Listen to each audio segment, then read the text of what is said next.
What's up, everybody? Welcome to another Page One Power webinar. I am your host, Jordan Yocum with Page One Power.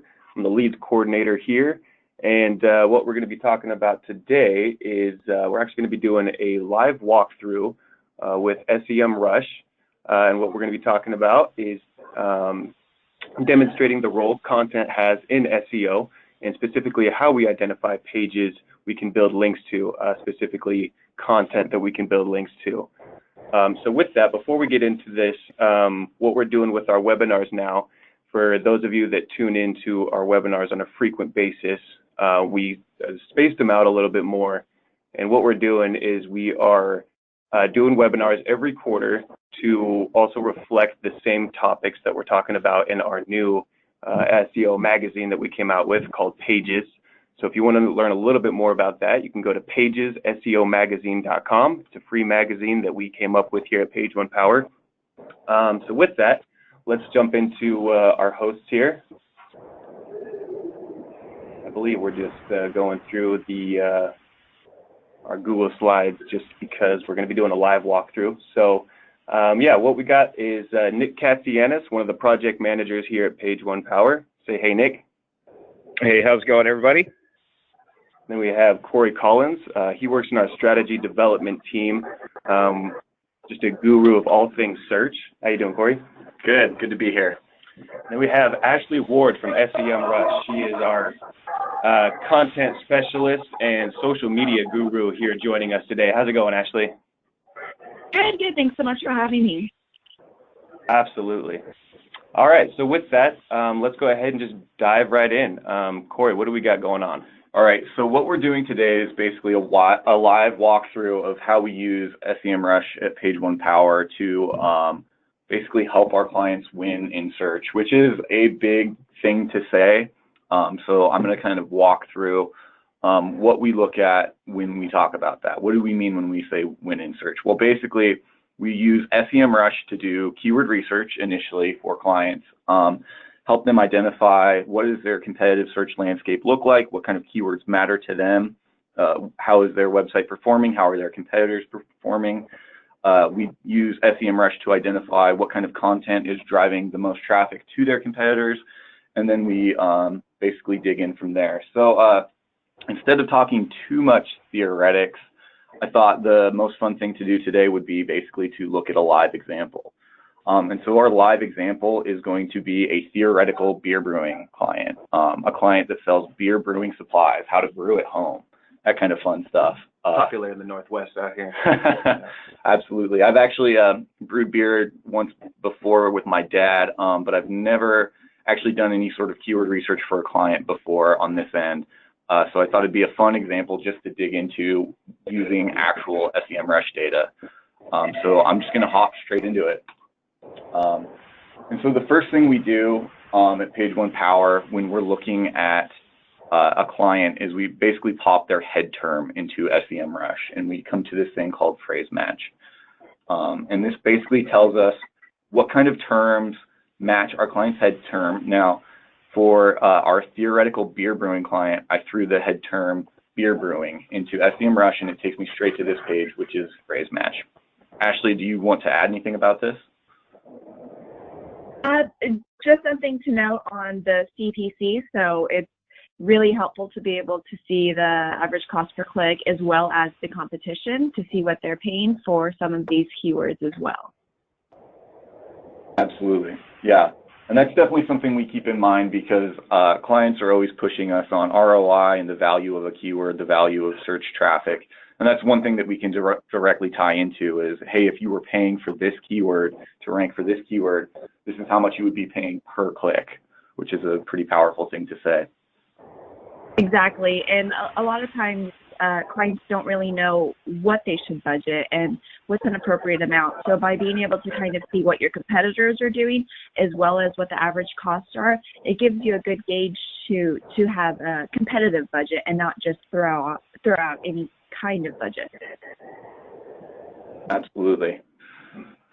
So the first thing that I typically do when I have a client is I look at how they're actually performing. Now, since we're looking at a theoretical client, we're just going to look at the beer brewing space. And the first thing that I do is I look at what kind of keywords exist within this space. Now we can see beer brewing right here is sitting, that's basically our head term, right? Our theoretical head term, sitting at 6,600 monthly search volume.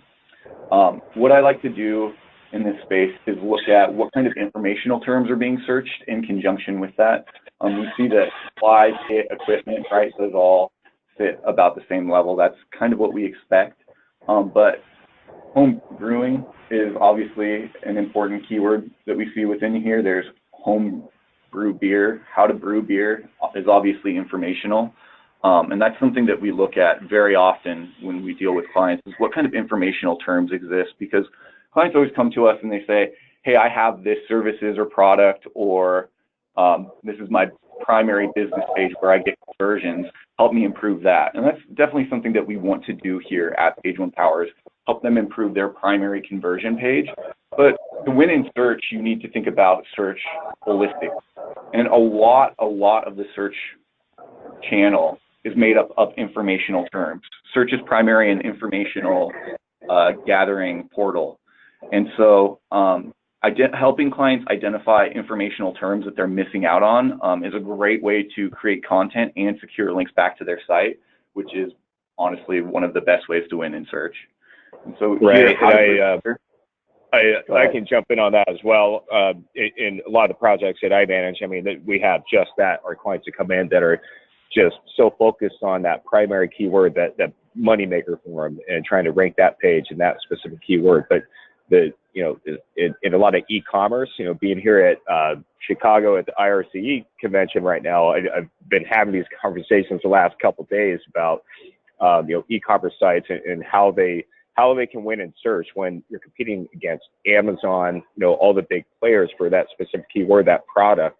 Yet a lot of times you see that there's not a lot of informational content on their site, and they're kind of they're missing that piece of trying to take their customer through the buyer journey from the top of the funnel down. The top of the funnel, of course, that's where the good, helpful informational content lives. And that's really how you should be trying to influence your primary keywords. Mm-hmm. Absolutely. Yeah, especially for us, we do a lot of link building. That's our primary focus here as an SEO organization. And it's very atypical that we build links directly to our clients' primary conversion pages, unless they're truly a unique service or product that they offer that people are talking about, or that serves a very unique value for a specific audience. It's hard to promote and gain real editorial links back to a conversion page.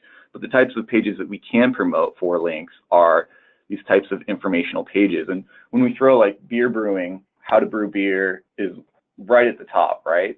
It's an informational term. There's brew your own beer brewing process. Like, just looking at these keywords, we can tell that there is a big piece of informational search happening here, that if our theoretical client was only focused on selling the kit, the supplies, the equipment, they'd miss a whole portion of search.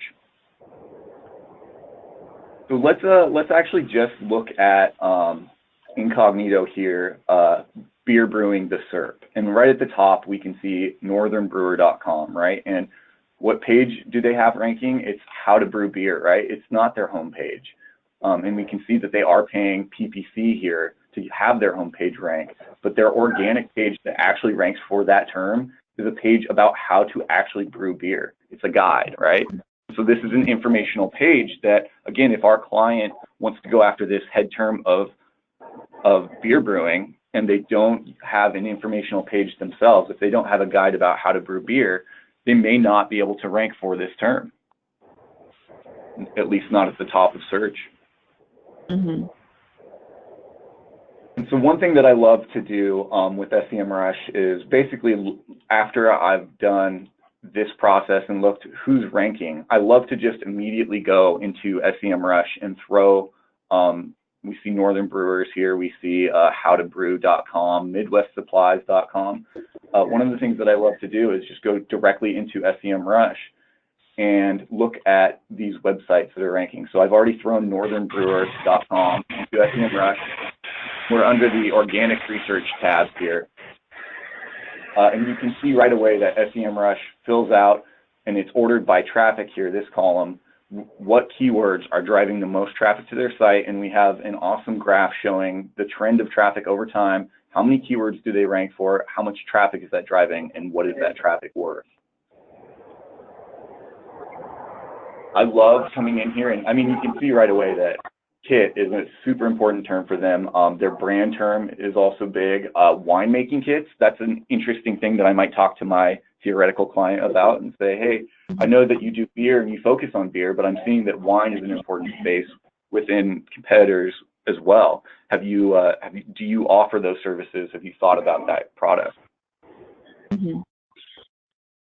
Especially with it being so high, and if you ever actually want to see what these terms are, what it looks like, you can go all the way to the right onto the SERP and click that and see it. So if you want even more of a general idea and kind of want to show this to your clients, it's definitely a lot more powerful, allowing them to see it, especially when you're talking about, hey, maybe you should add on a new product. Absolutely, yeah. And we can see that there are some direct competitors in here, homebrewit.com, Northern Brewer, of course, at the top, homebrewing.org. Yep. So this is one way to look at it. Of course, this is just all keywords separated by, or organized, I should say, by traffic. Now, there are a million filters that you can throw in here. You can say, I want to look only at a specific keyword. I really love the feature of we can just go ahead and look at, so there's a whole subfolder here called brewing, and so we could change this to URL and then containing, and then that subfolder brewing if we wanted to look at that. But another thing that I actually love to do first is just pop over here to the Pages tab. And this SEMrush basically organizes our competitors' URLs by how much traffic they believe that page accounts for to our entire competitor's website. So right away, we can see the most important organic pages on their site. They're pages for organic traffic, I should say. Which is interesting, because if you would have just gone off of the original keywords and when you initially found them, you would have thought maybe their how-to page was the most competitive page and their most popular, and went and did a whole content campaign to kind of match that. Whereas when you actually look at what the pages are, it's not. It's nowhere near the top. It's more about their products. Absolutely. And as we look through here, and again, this is just under organic research and on the Pages tab. As we look through here, we can kind of just eyeball what pages are kits, right, and equipment. And here's that winemaking starter kit that we were talking about. And we can see right here, this is their guide, right? And so if we wanted to look at that again, we can pop that out. And we can even just go ahead and click on this link here, and it will bring us into the specific information for that. And we can click in here and see what keywords is that page actually ranking for. And then we can see all the keywords that are driving traffic to that page. And now, again, this is exactly the conversation I would have with a client, especially if they were a beer brewing client and they had no guide, no information on their site about how to brew beer your first time. Here is a beer brewing guide. I would say, did you realize that your competitor is basically winning in search, quote unquote, by creating informational pages that allow them to capture all of these terms that you might be missing on, right? All of these terms here. And we can see there's a lot of search volume here, and that they're ranking very well for these terms.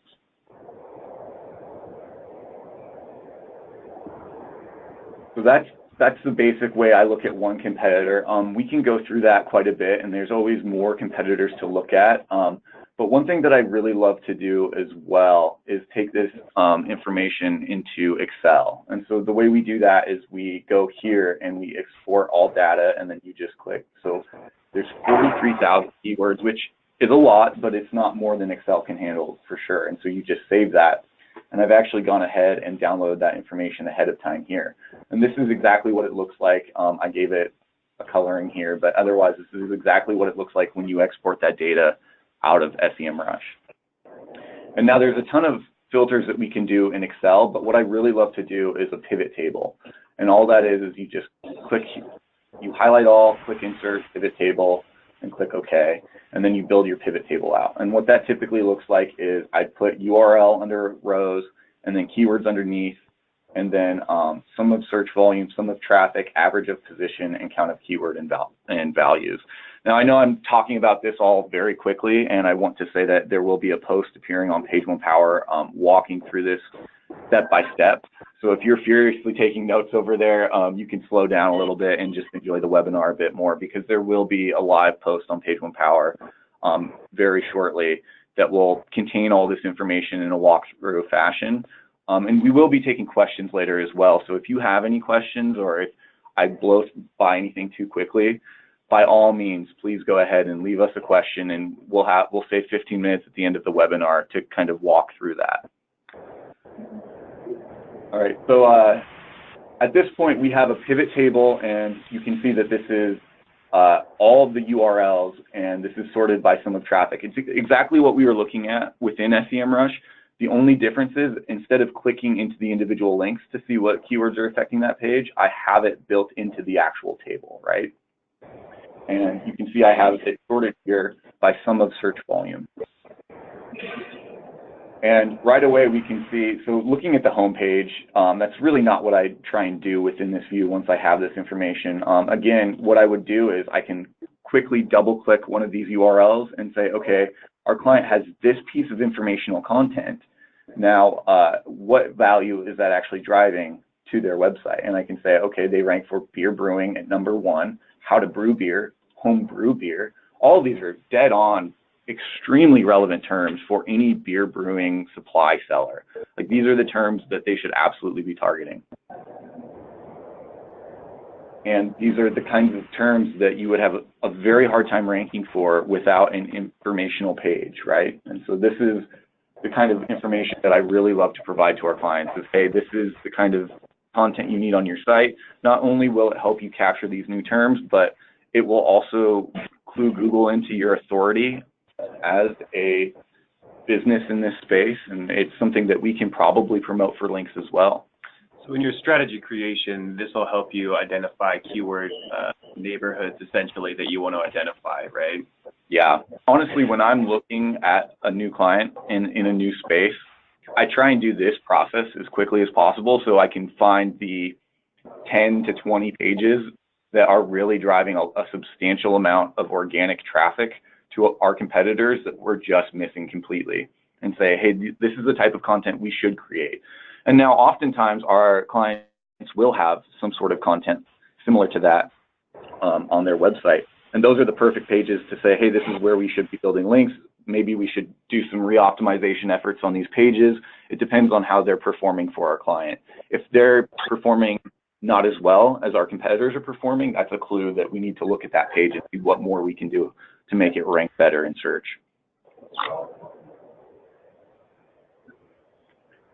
So that's one page, and honestly, that's a pretty obvious thing to find. Let's just quickly glance through here, and we can see they have another home brewing page, which is a bit weird. They also have a page here right at the top, right? It's driving a decent amount of traffic. Let's go ahead and just peek at what that page is. So this is how to build a teaser or freezer kegerator, and we can see they have a video here. And this is truly just a page about how to take a deep chest freezer and turn it into basically a kegerator, where you store your kegs and you have a handle and you can pump beer right out of your kegs and keep your delicious, delicious beer cold. Very necessary. Very necessary. I actually do have a kegerator and I love it. It's one of the best things in my life. If there was a fire in my home, it would be one of the few things I saved. So. I think it's good to note too, though, that right when you land on the page, the first thing that you see is a video. And for how-to type of content, I wonder how much that's actually helping them rank and make this page such a traffic driver. I mean, right when you land, here's a tutorial video. The screenshot clearly shows how they're doing it. And then as you scroll down, it provides you as the why you need this content, recap, products to buy, and then immediately you can jump to their category pages and buy. So from a user experience, this is a great page. And from a ranking standpoint, like it clearly makes sense why this is such a high traffic driver for them. Absolutely, and I would definitely say that not only is it driving really good traffic, but based on the way they've built out this page, I mean, you can literally see, right? To recap, you will need, and they're linking internally to the products that they sell that you would need to build this, and then underneath that, you have nice visual elements too to say, hey, if you're interested in this, you might want to buy this product. My guess is not only is this, you know, helping them rank for terms that they couldn't with just a simple product or category page, but they're also getting extremely relevant and probably somewhat converting traffic through having this page. Right, and I think that's another thing that a lot of projects that I oversee, that a lot of our clients that come in, that they miss out on. You know, maybe they do have a really great piece of content like this, or a few good pieces of how-tos, DIYs, you know, things like that that are helpful, that rank well and drive traffic and have, you know, a lot of good links pointing to them, but then they don't have any kind of internal linking architecture. They're not sharing that link equity with their other pages that might be, you know, like as you scroll down, they have those few like product links that are helping influence those pages as well. So, you know, the days of building links directly to product pages, like, I mean, those are long gone, right? For the most part. How you influence those product pages, you know, the beer brewing kit, you know, when you're trying to build a link to that product page, it's tough. It's going to get stripped out of an article. People think you're advertising on their website. The way to kind of work around that and you know, rather than manipulate search engines, really try to influence your pages and your rankings is having a sound internal linking architecture to where you share that traffic and you share that link equity to your other converting pages that you want to rank in search. Absolutely. Yeah, and honestly, helping clients win in search, it's about understanding what is the competition doing to win in search, how are people searching within your industry, and do you have the best page available to answer those types of searches? Should you win in search is really step one. And very, very rarely do clients come to us with all the pieces in place to say, yes, you are leading in your industry in search. And so what we look to do is honestly all this research within SEMrush. SEMrush provides us this information right at the tips of our fingers. We can quickly understand what kind of keywords drive traffic within your industry, who's ranking for those terms, what other pages do they have that drive a lot of traffic to their site and a lot of value to their site, and what kind of keywords are those pages ranking for? This is why SEMrush is just such a powerful tool to any sort of keyword research or really any SEO strategy. So that's we can continue down this rabbit hole, but I think we should pull back a little bit. This is the competitor view, and this is just one competitor. Again, this is really interesting. I want to look at this. I have no idea what this page is, but allow me just a second of curiosity. A calculator page is, anytime I see a calculator page, I'm immediately, I think we could probably build at least a few links to that page just because it's such a resource. And if anyone's talking about this online, I imagine there are other beer brewing websites that are talking about refractometers and how to calculate. I honestly don't know. Like I said, I've never looked in this space before, but my guess would be that this is a valuable resource that we could probably build links to. And we can see just looking at the sidebar navigation that they have a handful of other calculators. And I know from brewing beer myself that priming sugar is a huge component that you have to get right in order to carbonate your beer appropriately. Yeah, it's a great resource. You know, one of many that you can kind of build out, like kind of work down that pivot table that you have and kind of pick out your high traffic converting, your good pages that are already, you know, most likely naturally getting links, and target those as your linkable assets or your linkable pages that are going to land you the best links on the best sites. Absolutely. Absolutely. And when a client comes to us and they're like, hey, I sell these beer brewing kits, now build links to my site. One of the first things we look at is like, okay, what kind of valuable content do you have on your site that we can promote for links? What makes you linkable, right? And if you look at your competitors, they have all of these different pages that offer a bunch of value to a very obvious audience that is extremely relevant to your product and service. and you're missing all of that entirely, we're going to really struggle to build links to our client's website. We're going to really struggle to help them win in search. And that's why content is so important on any website. So let's pull back a minute, and so we looked at beer brewing, right? And that's like the most obvious head term, not doing any sort of keyword research, just plopping this into SEMrush, looking at a few terms, and finding one competitor and looking at one competitor. We're like maybe 10 minutes into the beginning of my process here, right? So there's a really, really great depth we can take this, but I try not to blind myself to the most obvious. I want to zoom out and say, am I missing anything by thinking that I've already identified my client's head term? Because oftentimes clients work in a very specialized way within their industry. And if you just focus on their head term, you might miss other big content opportunities that you could pursue by just thinking about very specifically what do they offer, right? So in this case, again, go back to SEMrush, throw in even the bigger head term, which is beer, right? And we can see right here what kind of keywords phrase match with beer. And there's way more volume, but this is going to be much less relevant to our client. Like beer garden, that's not at all really relevant. We can see there are brand terms creeping in here. But what I want to do at this view is basically scroll through and can I see informational terms that are relevant to my client that are even bigger than potentially their head term product or service, because that's the kind of content that I might want to recommend right off the bat. And as we scroll through here, right here I see types of beer, right? Now, people interested in types of beer may very well be interested in brewing or learning more about the general beer brewing process. If you just drink, PBR, Coors Light, or Bud Light, those are all lagers. You probably aren't that interested in types of beer. That is a very, you get one type of beer when you buy most big brands of beer. If you're interested in types of beer, you're probably going down the craft or the microbrew rabbit hole, which if you go far enough down that rabbit hole, you'll definitely get to wanting to brew beer yourself at some point. At least I personally have found that to be the case. And so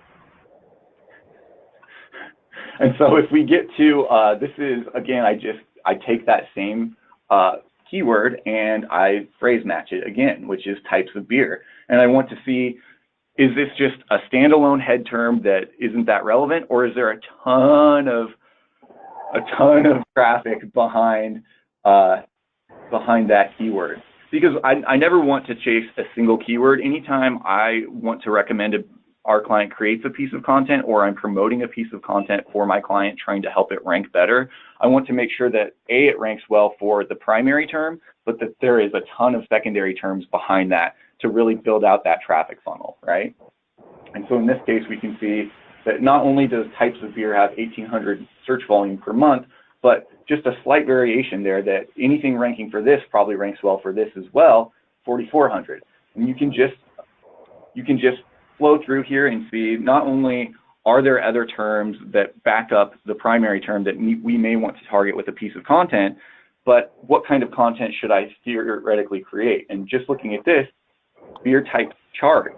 Well, we know that people are searching for a chart at 1,000 monthly search volume, which means that it's important to people to have some sort of visual element within this. And if we created a chart on that page, aside from just words on a page, that we may rank better for this term just because we thought about this term, right?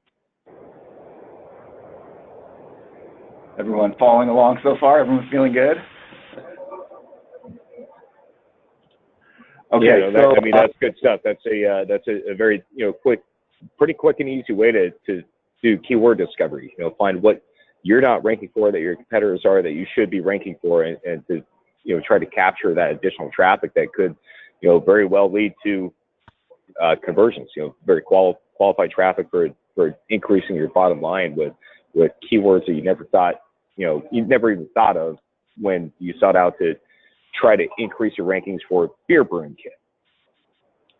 Absolutely. As well as content drivers. I mean, a lot of times we get stuck with producing the same amount of content. And even though this is more of an exciting type of industry, you still hit content lulls. So by doing this type of research and going this in depth with your keywords, it's going to give you a lot more efficient type of content instead of just guessing from the hip and hoping that it'll be popular. Yeah. Right. I can't tell you how often I work with clients, and my simple advice to them is when you want a page to rank for a term, first go to Google and type in that term and see what is ranking so that you understand what kind of intent Google thinks there is within that search. And then also see like what kind of content is the best, right? What's ranking best? How can you build a better version of that page? See how many links are pointing to that page. How many links might you need in order to outrank that competition? Can you build a better version of that page? And so that's really what I look at when I'm looking through competitors and looking through content. So often clients create content without thinking about the actual search, without looking at the actual competition, without actually trying to beat the competition in search.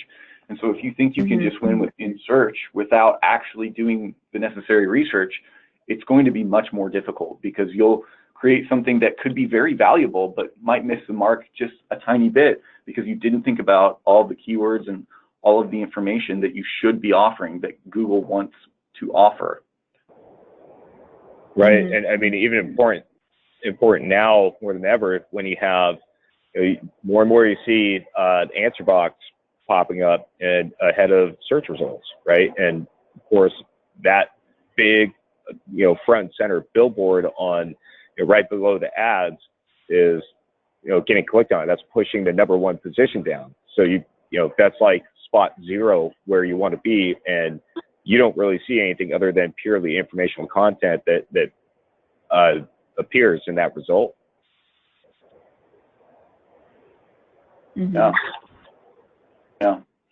So let's go ahead and pop Incognito again and type in types of beer, which I've done here, and we can just again, I'm trolling for competitors to say, are these websites relevant to my client's website? And if so, where are they getting the most traffic? How are they winning in search? And can I capture that same opportunity with my client? So we can see that there are definitely some bigger websites here, Time, right? And we've got Wikipedia filtering in here, but here's craftbeer.com. Now that's super relevant, and they're ranking twice for different pages, and that's super relevant to a beer supplier because that's basically craft beer, right? So let's go back and actually plug them into SEMrush.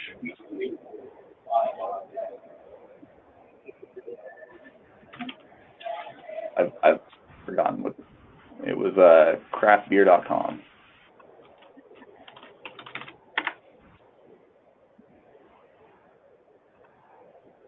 And we can see that they get a lot of traffic from not that many keywords, right? So they're ranking very well. And again, we can just pop over and look at pages and we can see breweries near me. So that's obviously not going to be quite as relevant to our client, our theoretical client.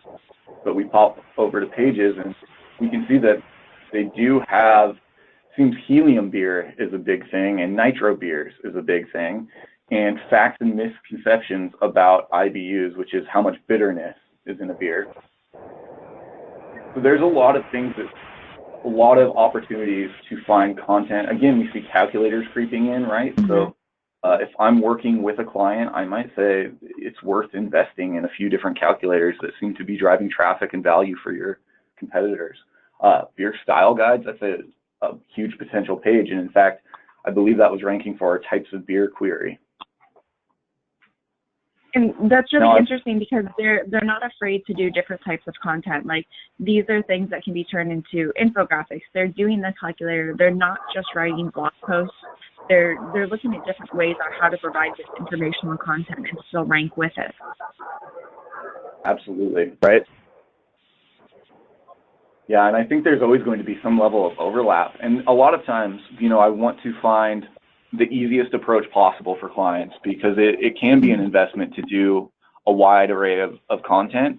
So I want to build up and show value along the way. So oftentimes what I'm looking for when I do this is what is the thing that my client could do tomorrow that we could begin building links to, that we could help them rank better in search, that we could capture new keywords and eventually gain a whole new segment of traffic that they were just completely missing out on, right? Mm-hmm. Yep. And so would I start with this page? Maybe, maybe not. I mean, there's really not, as big as this page is, it's just words on a page again, right? And I have no doubt looking at this that this is pretty common public information that we could probably find and maybe even format better. I mean, there's literally no visual elements here. There's a lot of words and pretty good formatting they've got these kind of lines built in and headers built in, but I bet we could build a better version of this page if we were inclined. It's a lot of information, but it's definitely something I think we could chase after. Certainly. I mean, this is a perfect example of content that would be great in infographic, and it would be a lot easier to digest. I mean, right now with the font as small as it is and as aggressive as it is, it doesn't really connect with the user. I mean, to actually read through all of this content, I'd be surprised with the average time on pages for this. Yeah, absolutely. Now I went ahead and exported all of their information as well from SEMrush. And we can see again that this is a huge portion on their website, and unfortunately it doesn't really apply to our client, our theoretical client. But there's just a slew of pages in here that we can find to say, what is a craft brewery? That's such an easy definitional piece of content. I would be very surprised if that was anything too in-depth. They're probably just answering truly just what is a craft brewery. This is basically a blog post, right? And this is such an easy page to do a better version of, right? What is a craft brewery, and why are they important? And we could talk about the trend in America towards craft brewing, what the difference between, say, Bud Light and a craft brewery is. all of this really interesting, engaging human angle that we could build into this that would improve our ability to build links back to our clients. And truly, like, it's finding these little opportunities that pile up to really help our clients win in search. Yep. Certainly. And we can see all of the keywords that they're ranking for here. Now, obviously, some of these, brew definition, what is a microbrew? Now, there's a content opportunity that we're finding just from looking at keywords. We know that this page, what is a craft brewery, isn't quite the same as what is a microbrew. And we can see that in how well they're ranking, right? 22. So maybe we don't only create a what is craft brewery page, but we create a page about what is microbrewing. How does microbrewing apply to brewing your own beer at home? Like, there's a lot of relevance that can tie into for a client. And all of this just starts with truly all the great information you can get out of SEMrush. You look at the industry, you look at what people are searching for, you look at what's driving traffic to competitors, and you figure out how does that apply to my own website or my client's website. And if you notice, you see a lot of microbrewery definition, craft brewery definition, all these definitions. So maybe even coming up with some sort of definitions, terminology for brewing, things like that. So it looks like there's a lot of opportunity with that as well. You could truly create a guide to brewing terms, and then have each page be like a giant guide, and then each page individually links out to a landing page like just better defining the term, what is a craft brewery? What is a microbrew? I've seen this very successful with a handful of clients where they just do a really good job talking about important terms within their industry, how they work, how it plays into the bigger thing that they do. That is a lot of traffic that you can capture with a very relevant audience who you can build trust with. And honestly, I definitely get conversions. Especially when you're in a very niche specific industry where there's just a lot of terminology involved with whatever your industry is, so there might be confusion around certain terms. So just being able to identify those off the bat, rank for those terms off the bat, and internally link to deeper content that will help further explain a lot of what those terms are and how they're used within that industry as well. Absolutely. Yes, trying to be able to link internally as much as you possibly can. If your content is already getting in the length that you want, but there's still more terminology that you can be adding, definitely use the opportunity to link. Yep, absolutely, definitely. that's a pretty quick synopsis of how we look at competitors and how we look at and try and find keywords that are pretty important. As you can see, I've pulled out a ton of information here, and we could probably walk through this in depth. Another big term that I noticed that would be super, super relevant and informational to a beer brewing supply client, and honestly, it's not just informational, would be recipes. I know from experience, it's very hard. You can't brew your own beer. Like, you can't just come up with a recipe from the hip. Like, this is chemistry, basically. It's art, not a science. And so you need a recipe to follow in order to brew a beer. And most of those kits, what that is not just equipment, but also recipe with the equipment. And so most suppliers should be selling recipes as well. And I know that recipes is a pretty big term. So if we go back to our Incognito search and just type in beer brewing for recipes, we can see that there's all sorts of pages, right? Homebrewersassociation.org, that was a page that was ranking in our original query, which was beer brewing. And so I really like this page. This page is you can see how many recipes they have. And my guess would be, I haven't actually looked, but that they probably sell these recipes or have affiliate links to where you can buy this recipe in some way. It doesn't look like it, but there's a lot of really great information that you could have on a client's website, and I would guess that this gets linked to like crazy. And again, I've exported this client out. Let's see, this is beer and brewing. And again, we were talking about definitional content, right? What makes a saison a saison? Like, that is I think it's a Belgian beer, is that right? Sure. Well, anyway, it's a unique type of beer, and just defining what is this type of beer, right? We talked about types of beer, but we didn't talk about granularly should you write about each beer as its own page. Like, the depth that you can take this is truly sometimes astonishing, and this is the kind of information that we try to provide clients. Like, we want to help their converting pages as much as possible, and some of that, like winning in search, is also largely thinking about the search competitive landscape and your informational terms that you can use to attract a big audience. Because how do you get a lot of conversions? Well, first you want a lot of traffic to your conversion pages, but there's only so much opportunity there. You have to think about your entire marketplace. And there is a lot of informational search volume happening that if you completely ignore, you're not winning in search. You're going to miss out on a lot of business opportunity just because you're not bringing in all of the traffic that you could.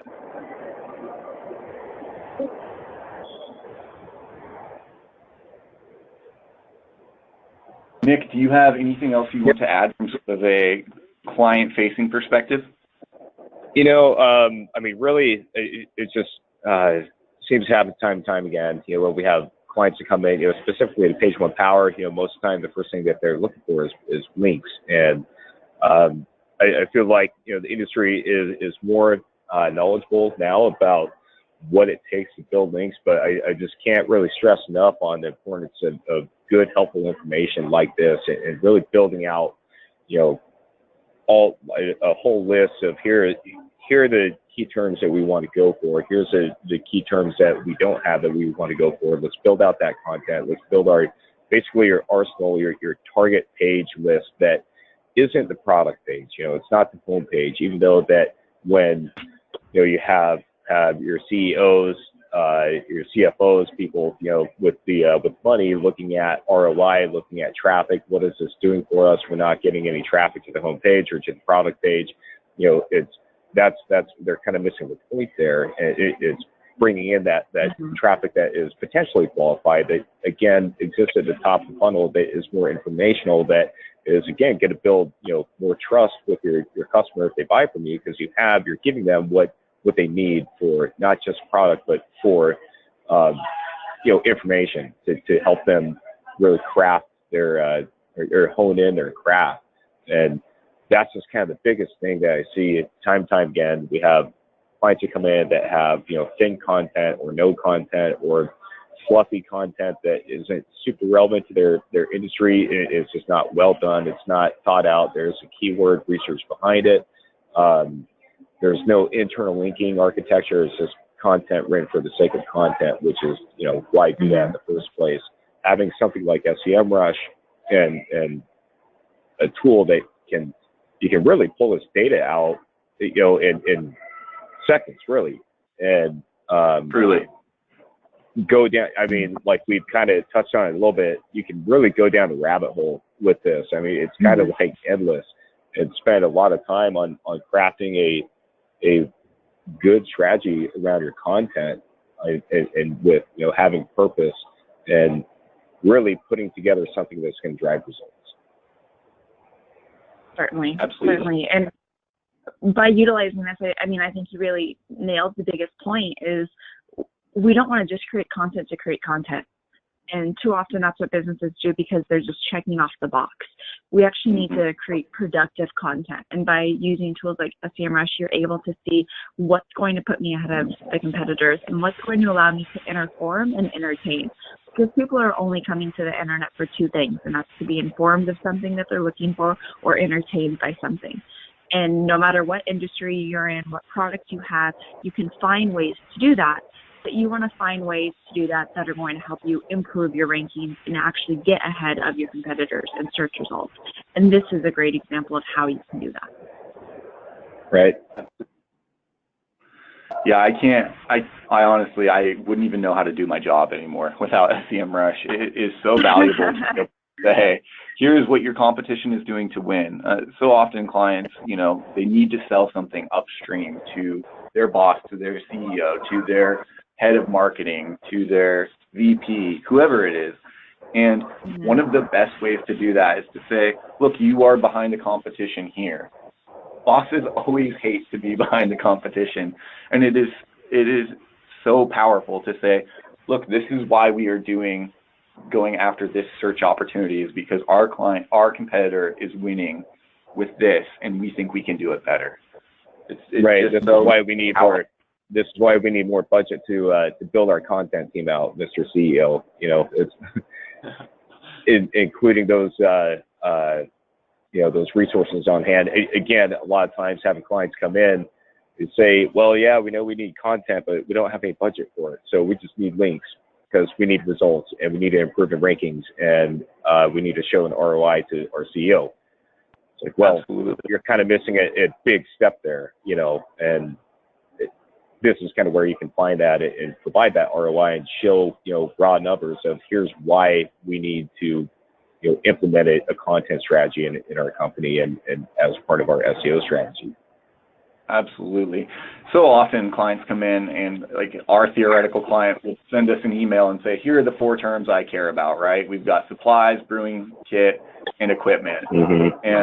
And like, these are the numbers that I report up, is like, I report rankings and traffic to these pages, and that's it. Maybe only just these rankings here.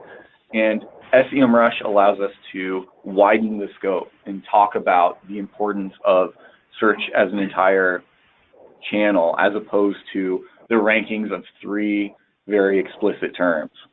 And so that education that, it's part of all SEO strategy is education, and SEMrush is 100% a strong part of that education for us. Yep. Well, Ashley, is there anything else you think we should look at within SEMrush while we haven't pulled up here? Anything else that you think is super valuable that we haven't looked through yet? Yeah, I mean, there's quite a lot in here that you can do. I think going based off of this topic, a big thing is the marketing calendar as well as the content template. So we have a whole suite of content tools now. So you can go into all of your keywords and you can get content ideas from this. You can also go further and you can do the SEO content template and optimize your content even further. You can go into the marketing calendar, and as you're generating all these ideas for content, you can schedule out when everything is going to post. You can also distribute that task out to members of your team, freelance if you're having them do the content for you. So this is incredibly helpful. It's like having your own base camp inside of SEMrush. So while you're generating the ideas, you're doing this hands-on inside the platform versus going to several other platforms. That's awesome. Yeah. Very cool. Okay, Yeah, well, before we jump into the, oh, what's up? Oh, go ahead. I was going to say, before we jump into the Q&A here, we have a quick poll question that we're going to ask you guys. So let's get this pulled up. And then if you have any other questions, feel free to populate it in the questions field, and we'll get those addressed you can ask Ashley any questions, Nick any questions, me or Cory any questions as well about the information that we covered. Maybe something's more specific to your industry and how we should go about looking at that as well. Go ahead and launch that. It's launched now. We'll just give it just a few more seconds here for everyone to answer who wants to answer. Okay. And we'll just 5 more seconds if you'd like to click on, and then we'll continue on here. All right. Got some good questions so far. My favorite one is, will we be getting beer sampling? Unfortunately, no, but this webinar has definitely made me thirsty. I'll tell you that much right now. I definitely was very happy with the topic that I landed on here. I thought it'd be a fun topic to cover. All right, go ahead and close that poll. And if you have any questions, please send them in now, and we'll just start going through those now. One thing I'd also like to add while we're waiting for questions to come in is one of our newest add-ons is a WOW score. So basically you can install a WOW score onto your content pages, and it's going to grade your content and say give your content a 60%, a 70%. It's basically going to grade the effectiveness of the content based on the scrolling. So instead of how much time people are on page, it's not exactly a metric we want to measure. We want to know more so how they're engaging.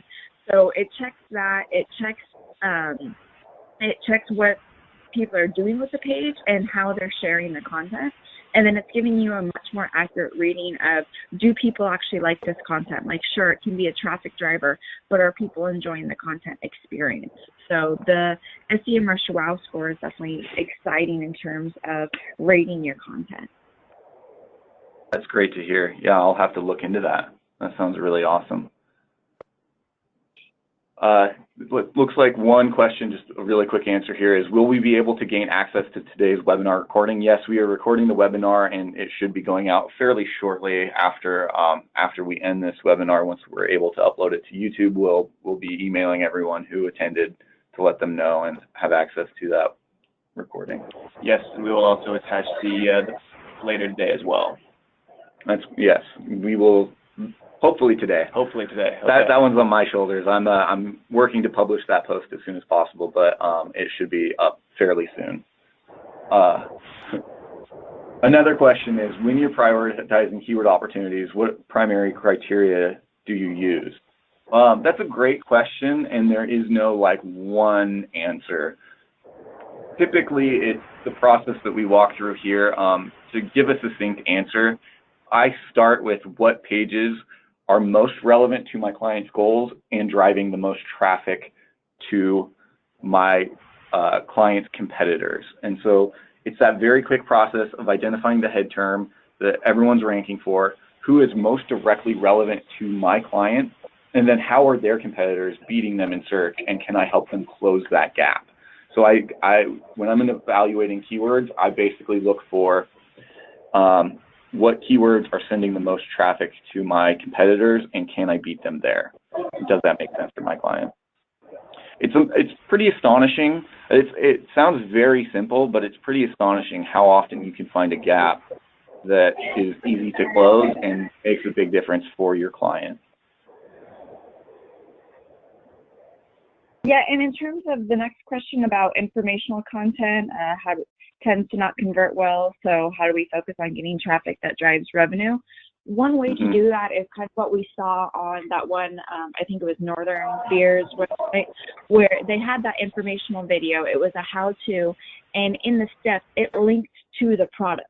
So it made it very easy for a user to make a purchase. So when you're doing that informational type of content, think of ways on how you can include your own products or your own services within that and use that as examples instead of just here's the 5 products that you need. They easily could have skipped over that, but they utilized that as an opportunity to link to their product pages. Right. Absolutely. Yeah, I would also say that a few other things that we touched on is one is making sure that I've seen this a lot, is that you create content because you know there's a big traffic opportunity or a big link opportunity behind that content. But I would echo the idea of relevance again.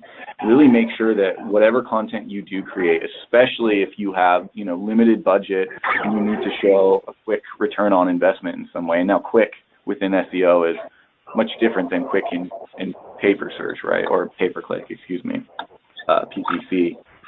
So basically really focus in on relevance and make sure that you're bringing in decent traffic, but that is traffic that is likely to convert. There's a lot of informational content you can chase, and that will help you win in search. But if conversions are going to be a primary tracking and you have to really show revenue in a short amount of time, make sure that you're really chasing keywords that have an opportunity to convert as well as be informational. Yeah. Another thing that you can do is make sure that you're creating content that is extremely, extremely relevant to your primary conversion page and make sure it interlinks very well to that page. And if you're able to build more links than you can to the normal conversion page that you're trying to influence, if you build out a piece of content that gets a bunch of external links and ranks really well and a lot of traffic, and you can flow that link equity and that search traffic through to your conversion page, that any lift you can see on that conversion page can be attributed to that new piece of informational content. So that's another way to look at that. Certainly.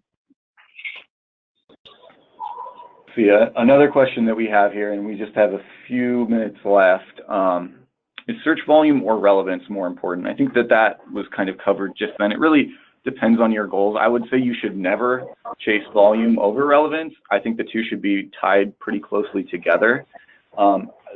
It really depends on your goals. If you need to show steep increase in traffic in a short amount of time, then you're probably going to be chasing volume and making sure that it's at least somewhat relevant. If you need to show conversions in a short amount of time, then you're going to be chasing much more relevance and making sure that there's at least some volume. So it's sort of a sliding scale depending upon your goals. Typically, I really like to see more relevance than search volume, just so that I'm always delivering the most value possible for our clients, so that there's never that awkward moment of, yeah, we're driving a bunch of traffic, but what is it really doing? Because that's the worst case and as an SEO. We always want to be able to show the value, the intent, the opportunity behind the work that we're doing.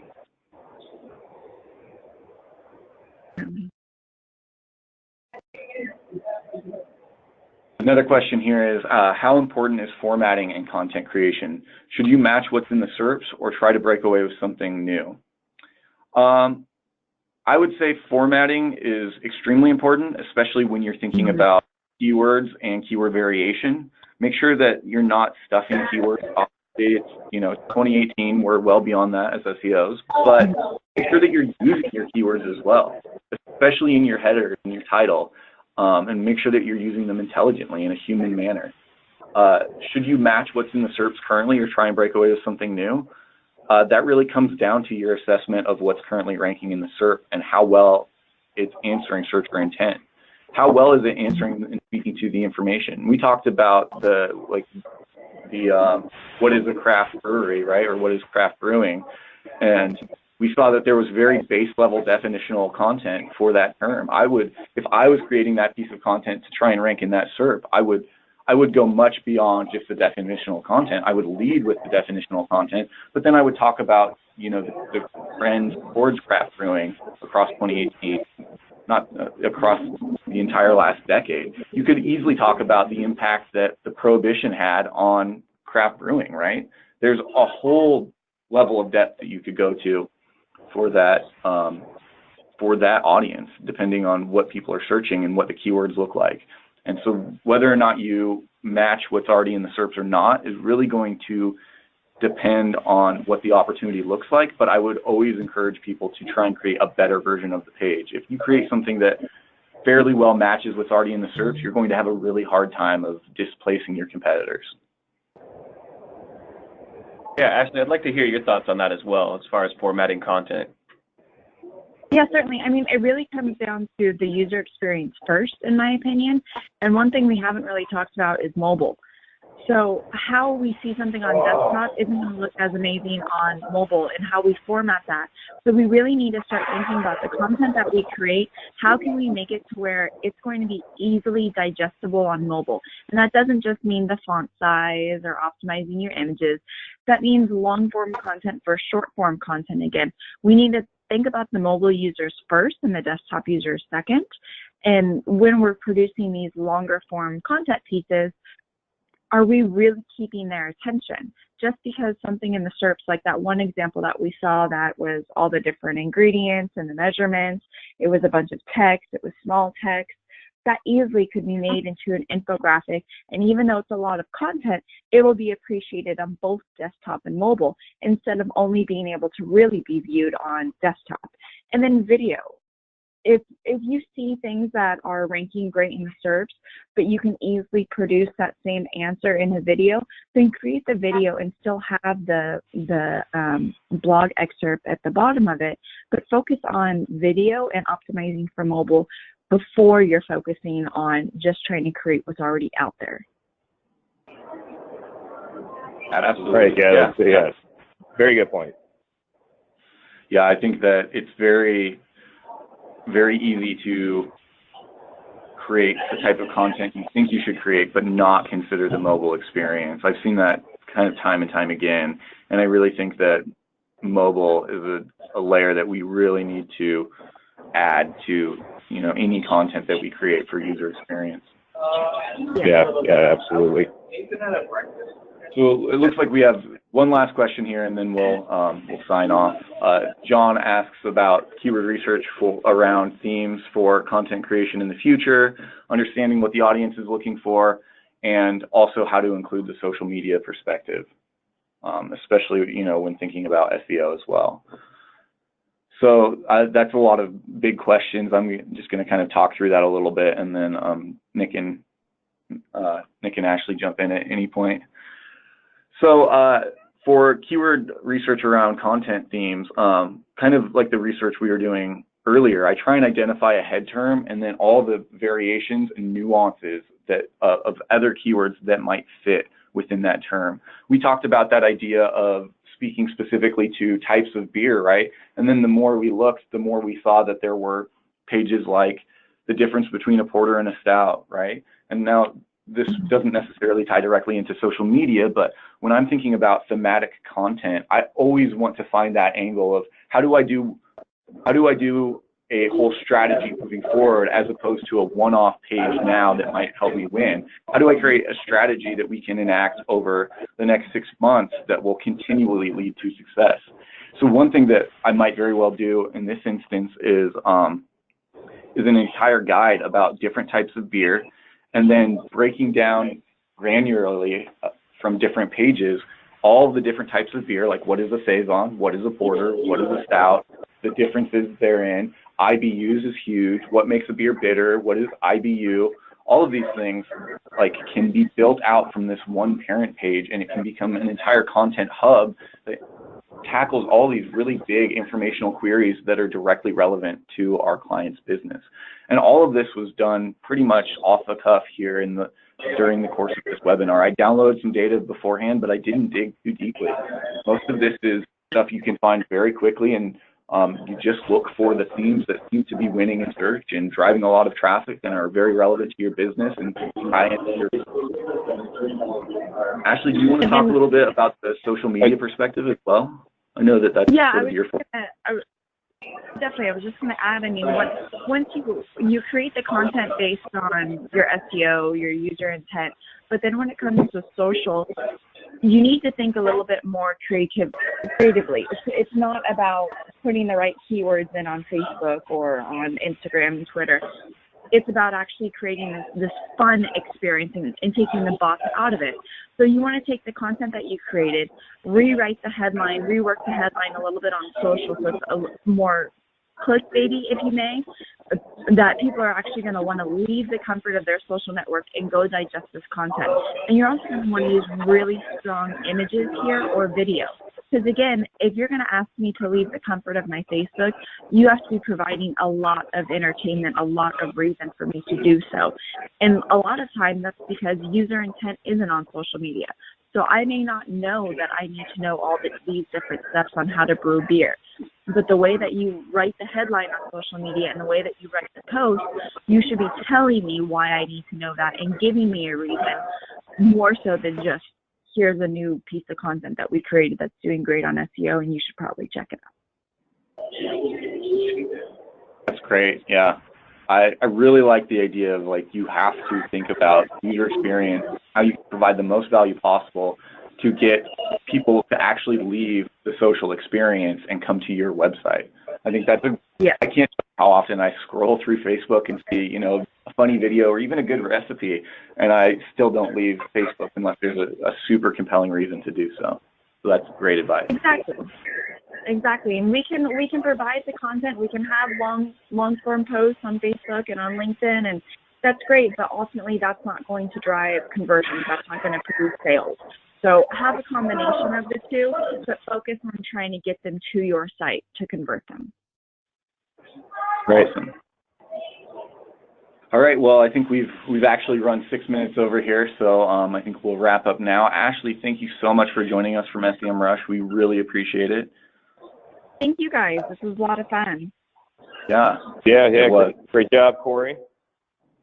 Very Nick, well done. Thanks for joining. It's a pleasure. I hope you enjoy the rest of IRCE in Chicago. And to all of our audience, thank you so much for joining and listening in. And if you have more questions, please don't hesitate to reach out to us at Page One Power. We love to answer any and all questions, and we hope you guys enjoyed the broadcast. All right. Thanks, guys. Thanks so much. Thanks, everyone. Over and out.